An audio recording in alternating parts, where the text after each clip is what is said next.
the energy crisis now. Last week, the government announced that fracking is one of the ways it wants the country to be energy self-sufficient. It's a bit of a U-turn, and it's a move which has been greeted by dismay by those who campaign against the controversial process. Fracking is a technique for recovering gas and oil from shale rock, and there are large reserves of shale under parts of North Yorkshire and on the South Yorkshire-North Nottinghamshire border.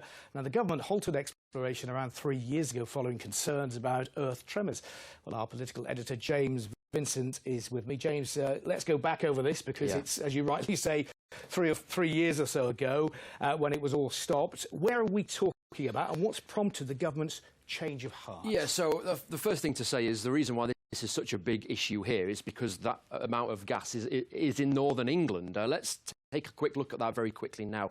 The areas that we can see in blue here are where they found shale energy reserves, and the bits we can see in yellow are where places have had licences already granted in the past to try and explore and work out whether they can get shale gas out of the ground. Now, this is where the politics comes in. That sort of map looks a bit like those target seats you often see at a general election, and that's really relevant because it's a bit of a political gamble for the Conservative Party. As you mentioned, in 2019, fracking was halted. There were concerns about tremors. In the Conservative Party manifesto, they said that they were against fracking in 2019. So there was a bit of surprise when Liz Truss stood up in Parliament last week and said this.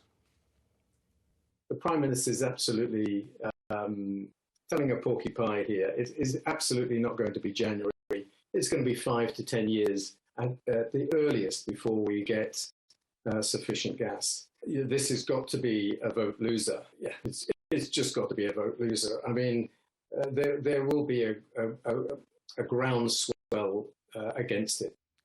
So local campaigners are against bringing back fracking. We heard that there from North Yorkshire. The government, though, last week, Liz Truss saying that they wanted to look at fracking again where there was public consent for the practice of fracking. They want the country to be net zero by 2050. They also want the government, the country to be self-sufficient for its energy prices. So that's why they're looking into it. But there's going to be some interesting opposition from other politicians. You've got people like Alexander Stafford, a Conservative politician in Rother Valley, who's campaigned consistently against fracking. So it's going to be really interesting to see what the government can do with that. I can imagine. What about the communities who are living in those shale gas or above those shale gas fields? Yeah, well, we've seen protests, haven't we, in the last few years in North Yorkshire and in places like Woodsets, where people don't want fracking. Now, there's a huge controversy about the process itself, but in terms of the politics of this, the Conservative Party is taking a bit of a gamble on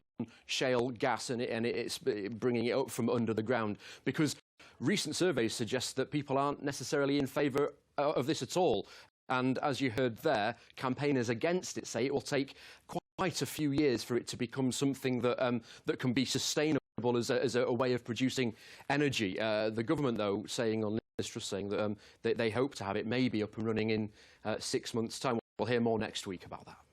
OK. And is there a fiscal event, which is a very grandly titled gesture?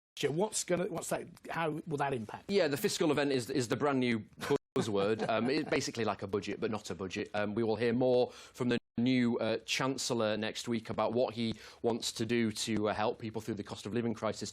They were supposed to be releasing a report, and it will come out next week, about fracking and about how they think that those concerns may or may not have gone away and how they can make it work. So we wait and see, and obviously those communities around our parts of the country will wait and see exactly what the government is saying on fracking. OK, James, thank you very much for this. James Vincent there, our